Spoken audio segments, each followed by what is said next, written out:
بسم الله الرحمن الرحيم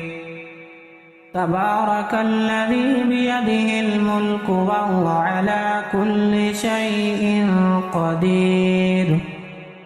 الذي خلق الموت والحياة ليبلوكم أيكم أحسن عملا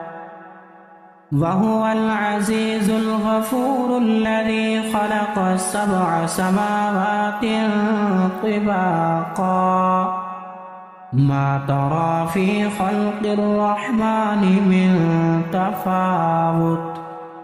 فارجع البصر هل ترى من فطور ثم ارجع البصر كرتين ينقلب إليك البصر خاسئا وهو حسير ولقد زينا السماء الدنيا بمصابيح وجعلناها رجوما للشياطين وأعتدنا لهم عذاب السعير وللذين كفروا بربهم عذاب جهنم وبئس المصير إذا ألقوا فيها سمعوا لها شهيقا وهي تفور تكاد تميز من الغيظ كلما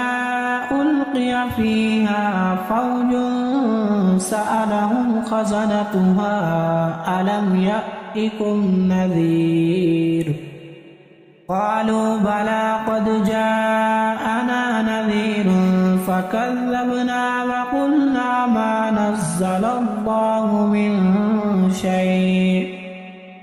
إن أنتم إلا في ضلال كبير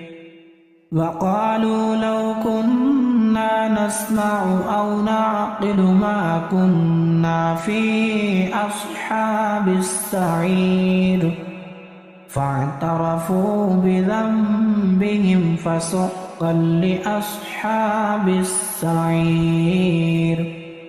إن الذين يخشون ربهم بالغيب لهم مغفرة وأجر كبير وأسروا قولكم أو اجهروا به إنه عليم بذات الصدور ألا يعلم من خلق وهو اللطيف الخبير هو الذي جعل لكم الأرض ذلولا فامشوا في مناكبها وكلوا من رزقه وإليه النشور أأمنتم من في السماء أن يخسف بكم الأرض فإذا هي تمور أم أمنتم من في السماء أن يرسل عليكم حاصبا فستعلمون كيف نذير ولقد كذب الذين من قبلهم فكيف كان نكير أولم يروا إلى الطير فوقهم صافات ويقبضن ما يمسكهن إلا الرحمن إنه بكل شيء بصير أمن هذا الذي هو جند لكم ينصركم من دون الرحمن إن الكافرون إلا في غرور أمن هذا الذي يرزقكم إن أمسك رزقه بل لجوا في عتو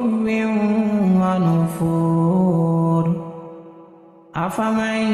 يمشي مكبا على وجهه أهدى أمن يمشي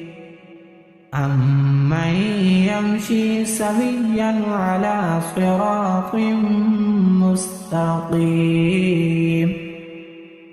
قل هو الذي أنشأكم وجعل لكم السمع والأبصار والأفئدة قليلا ما تشكرون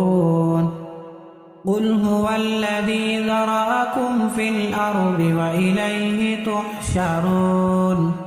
ويقولون متى هذا الوعد إن كنتم صادقين قل إنما العلم عند الله وإنما أنا نذير مبين فلما رأوه زلفة سيئت وجوه الذين كفروا وقيل هذا الذي كنتم به تدعون قل أرأيتم إن أهلكني الله ومن معي أو رحمنا فمن يجير الكافرين من عذاب أليم قل هو الرحمن آمنا به وعليه توكلنا فستعلمون من هو في ضلال مبين قل أرأيتم إن أصبح ماؤكم غورا فمن يأتيكم بماء معين